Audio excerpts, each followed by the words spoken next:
말씀은 사사기 7장 4절부터 8절까지 말씀입니다. 제가 알고 있는 성경으로 373페이지 정도 있을 것 같습니다. 사사기 7장 4절부터 8절까지입니다.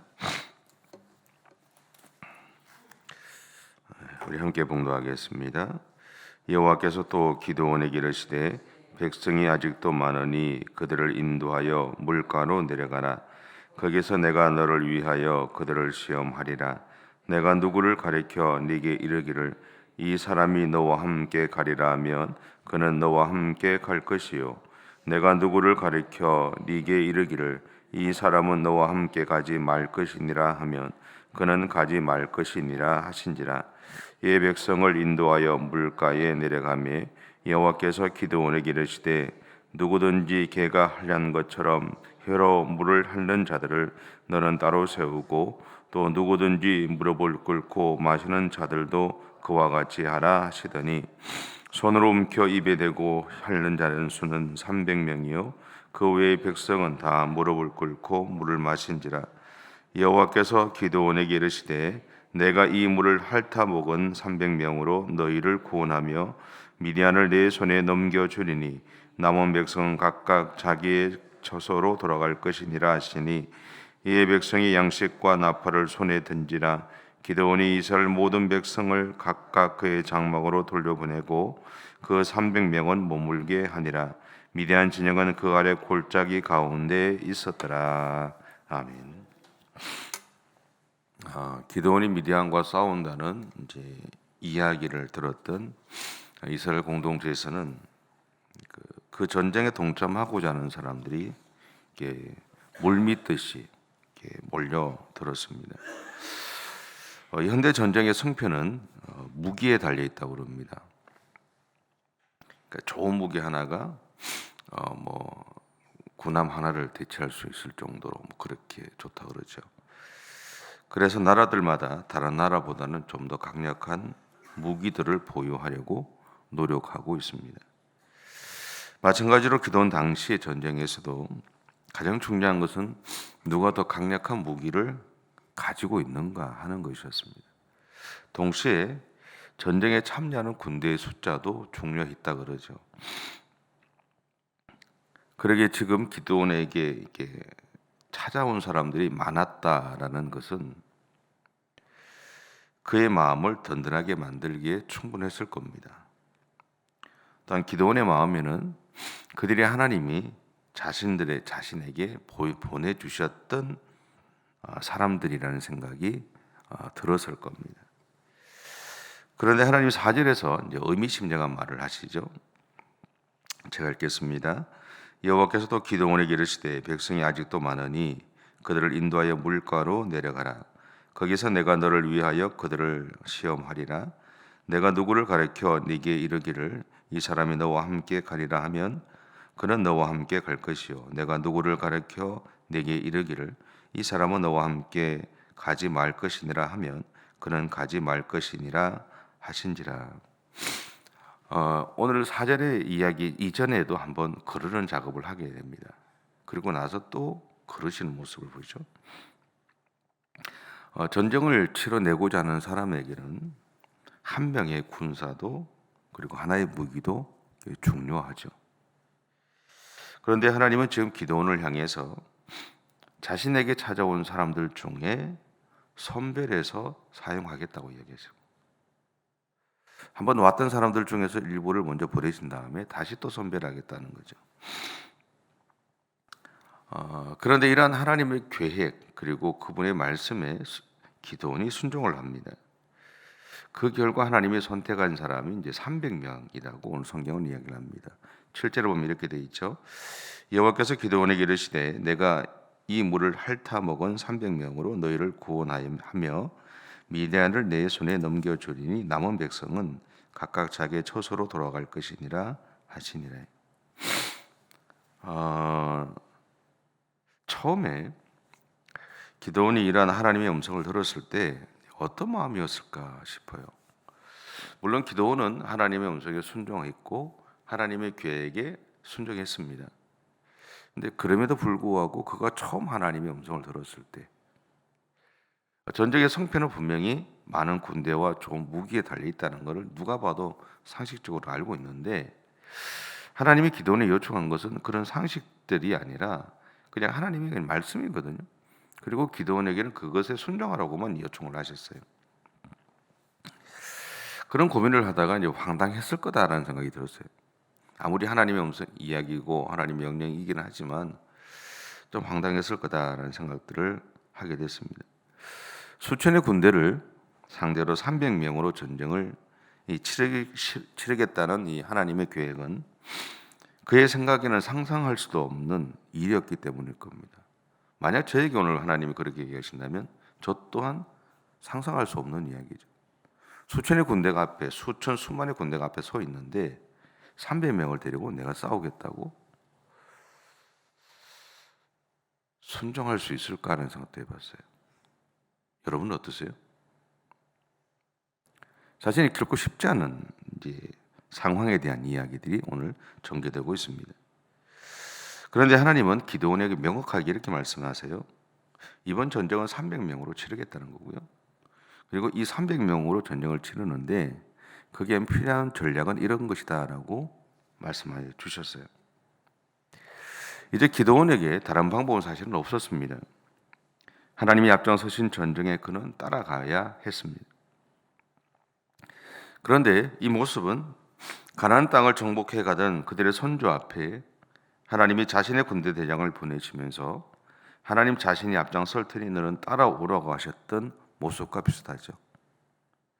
단 광야에서는 구름 기둥과 불 기둥이 움직이고 멈추는 대로 살았더니 그 40년 동안의 여정을 안전하게 보낼 수 있었던 것과 같습니다.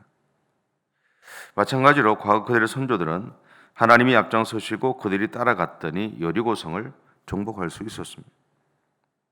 그리고 하나님이 인도하시는 대로 따라갔더니 40년의 시간이 지나갔습니다. 그 결과 하나님은 아무것도 없던 광야에서 보냈던 40년 동안 그들의 선조들이 헤어진 옷을 입게 만들지 않으셨고 그들이 낡은 신을 신도록 놔두지 않으셨다라는 겁니다.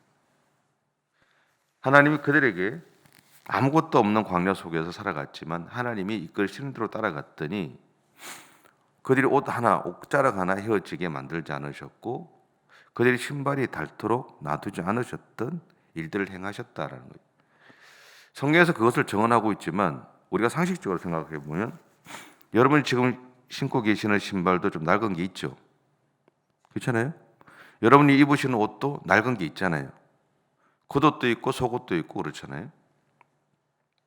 그런데 성경이 우리에게 이야기해 주는 게 뭐냐면 하나님이 40년 동안 아무것도 없던 광야 생활을 하던 그들에게 그들의 옷이 낡아지게 하지 않았고 신발이 닳도록 만들지 않았다라고 얘기하죠. 어떻게 그게 가능했을까? 어떻게 그게 가능했을까? 어쩌면 그 사건 자체가 기적이 아닐까요?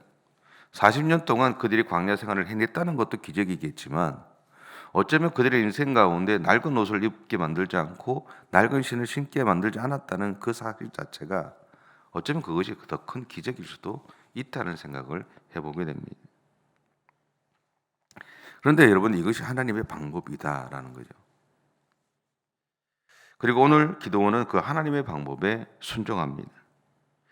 물론 그가 하나님의 방법에 순종하기 전까지는 무수히 자신 안에서 일어나는 의혹과 갈등을 감내해내야 했을 겁니다. 아니 순종해 가는 여정 속에서도 그런 여전히 의구심을 가졌을 것이고 여전히 자기 마음과 자기 마음에 있는 생각들과 하나님 뜻 사이에서 갈등하며 살아가야 했을 겁니다. 우리가 예수를 믿고 있지만 믿은 여정들이 여러분 중에는 뭐 50년, 60년 되시는 분도 있고 평생에 되시는 분도 있고 짧은 분도 있어요. 근데 그 시간 동안 우리가 우리의 삶들을 돌아보면 우리의 삶은 여전히 수많은 은혜들을 경험하고 그 은혜의 자리들에 머물러 있긴 하지만 여전히 갈등하지 않으세요? 여전히 갈등하며 살지 않으세요? 왜 그런 생각들을 해보게 돼요? 여러분은 아닌지 모르지만 목사로 살아가는 저는 여전히 갈등하며 삽니다. 그리고 갈등하는 내 마음과 여전히 또 싸우고 살아갑니다. 근데 분명한 것은 뭐냐면 그럼에도 기드온이 순종했더니 하나님은 기가 막히게 자신이 세우신 전략대로 기드온에게 300명의 군대가 미디안의 대군을 이기게 하는 모습을 보게 하시더라라는 것. 그런데 오늘 우리 또한 이러한 하나님의 일하심의 역사 한가운데 있습니다.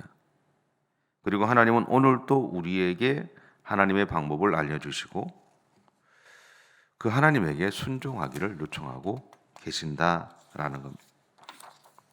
오늘 우리 중에는 현재 해결되지 않은 문제를 가지고 있는 분도 있을 겁니다. 끊이지 않고 계속해서 일어난 일들로 인해서 지쳐 있는 분도 있을 겁니다. 이미 하나님의 음성을 들었음에도 불구하고 내 안에 있는 여러 가지 생각들이나 상황으로 인해서 순종하지 못하고 있는 분도 있을 겁니다. 때로는 하나님의 음성에 대한 확신이 없어서 순종하기 어려워하는 분도 있을 것이고, 내가 가진 계산기를 두드려 보니 하나님의 방법이 틀렸다는 생각이 들어서 갈등하고 있는 분도 있을 겁니다. 그 밖에 다양한 고민들을 가진 우리에게 오늘 기드온의 이야기는 그냥 하나님이 인도하시는 대로 따라가면 승리하게 된다고 말하고 있습니다. 쉽죠? 너무나 쉽게 그냥 표현하잖아요. 그죠? 그냥 하나님이 인도하시는 대로 따라가면 승리하게 된다는 거죠.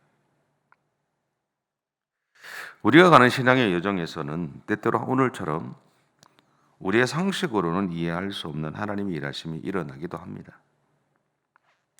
그런데 이러한 일을 오늘 우리에게 행하고 계신 하나님은 우리를 향해서 이렇게 말하고 계세요. 너희의 생각을 내려놓고 나를 믿고 내가 인도하는 대로 따라와라. 결코 쉬운 일이 아닙니다. 저는 이 한 문장을 이렇게 여러분에게 쉽게 표현했을지 모르지만 결코 쉬운 일이 아니다라는 거죠. 이 일을 행하기 위해서는 수많은 갈등과 고민과 염려와 자기와의 싸움들을 싸워야 가능해진다는 것이고, 그리고 가능하다는 것 또한 내가 온전히 가능해진다는 것이 아니라 내가 순종해 가며 살아가는 그 여정 속에서 여전히 고민하고 갈등하고 멈추기도 하고 그렇게 행하는 내 모습들을 여전히 내가 품고 있어야 된다는 것을 의미합니다. 우리가 가는 신앙의 여정은 그래서 결코 쉽지는 않습니다. 왜냐하면 내 마음을 죽이고 하나님의 뜻에 순종하며 살아가야 하는 일이기 때문에 그렇습니다. 그런데 하나님은 오늘 우리에게 그 일을 행해 달라고 이야기하시는 거죠. 그러면 하나님이 우리를 향해서 싸우시는 그 전쟁에서 이기게 하시겠다라는 것을 오늘 기드온의 이야기를 통해서 우리에게 보여주고 계신 겁니다. 이런 믿음으로 오늘 하루도 하나님의 뜻에 순종하면서 살아내가 보는 하루의 삶이 되시면 좋겠습니다. 기도하겠습니다. 사랑의 주님, 감사합니다. 우리들을 사랑해 주셔서 참 감사하고, 여전히 우리는 수많은 고민과 갈등 속에 살아가지만 그럼에도 불구하고 우리를 향해서 오늘도 나를 향해 일하고 계시는 하나님, 내가 싸워야 되는 그 싸움의 현장 속에서 이미도 앞장서서 그 싸움들을 이기게 하시는 하나님을 바라보기를 원하시는 하나님의 마음을 보여주셔서 감사합니다. 하나님의 뜻에 순종하며 살아가는 것이 결코 쉽지 않다는 것 우리가 잘 알고 있습니다. 그럼에도 불구하고 오늘도 우리 안에 있는 마음과 싸우며 하나님이 이끄시는 대로 그렇게 믿음의 길을 달려갈 수 있는 우리 모두가 되어줄 수 있도록 하나님 은혜를 허락해 주시옵소서. 감사드리며 예수님의 이름으로 기도드립니다. 아멘. 하늘에 계신 우리 아버지, 아버지의 이름을 거룩하게 하시며 아버지의 나라가 오게 하시며 아버지의 뜻이 하늘에서와 같이 땅에서도 이루어지게 하소서. 오늘 우리에게 일용할 양식을 주시고 우리가 우리에게 잘못한 사람을 용서하여 준 것 같이 우리 죄를 용서하여 주시고 우리를 시험에 빠지지 않게 하시고 악에서 구하소서. 나라와 권능과 영광이 영원히 아버지의 것입니다. 아멘.